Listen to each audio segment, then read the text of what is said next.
Bonjour tout le monde. Voilà un exercice qui, une fois l'effet de surprise passé, s'avère plutôt simple et distrayant à résoudre.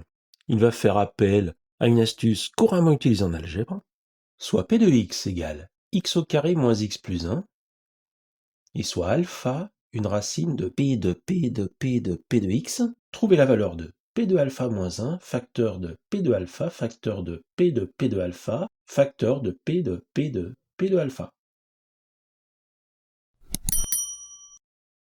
Alors, soit c'est un polynôme du second degré, mais on se rend compte rapidement que de toute manière, on va travailler sur l'ensemble des complexes, mais on va pas chercher à calculer les racines de p. Ça sert à rien.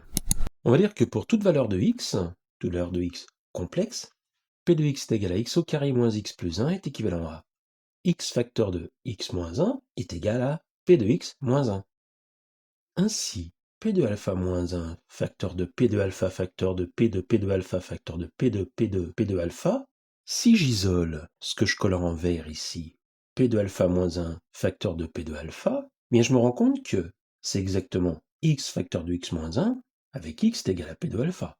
Donc cette grandeur que j'ai isolée vaut p de alpha moins 1. Tout simplement, p de x moins 1 avec x est égal à p de alpha. Et je continue comme ça, p de alpha moins 1, facteur de p de alpha, c'est p de alpha moins 1, tout simplement parce que j'ai pris x facteur de x moins 1 est égal à p de x moins 1 avec x est égal à p de alpha.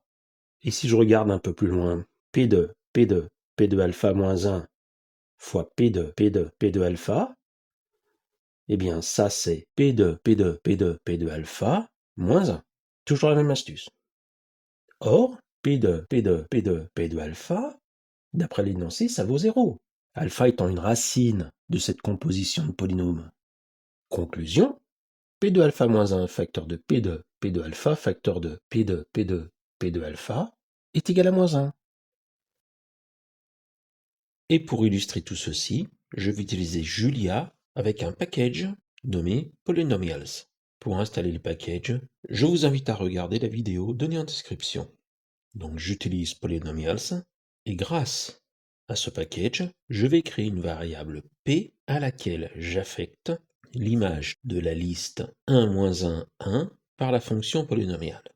Le résultat est un polynôme qui est donné avec les degrés dans l'ordre croissant. Mais ce polynôme, c'est bien celui qu'on a étudié, x au carré moins x plus 1.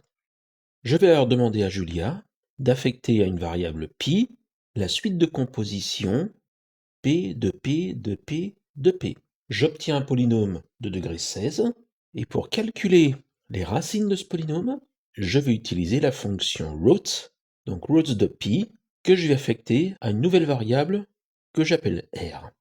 Je vois que j'obtiens 16 racines, ce qui est tout à fait logique puisque je travaille dans C. Et enfin, je vais afficher tous les résultats que je cherche à obtenir en utilisant la boucle for.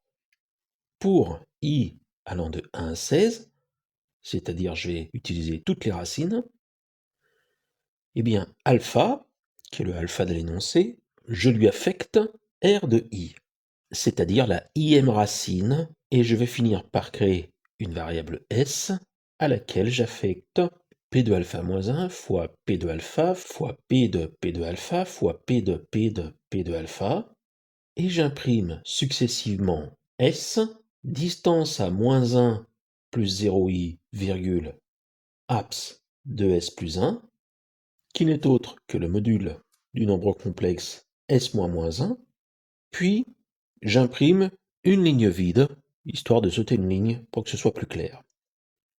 J'obtiens donc des distances qui vont de 2,87 fois 10 puissance moins 15 à 3,87 fois 10 puissance moins 12.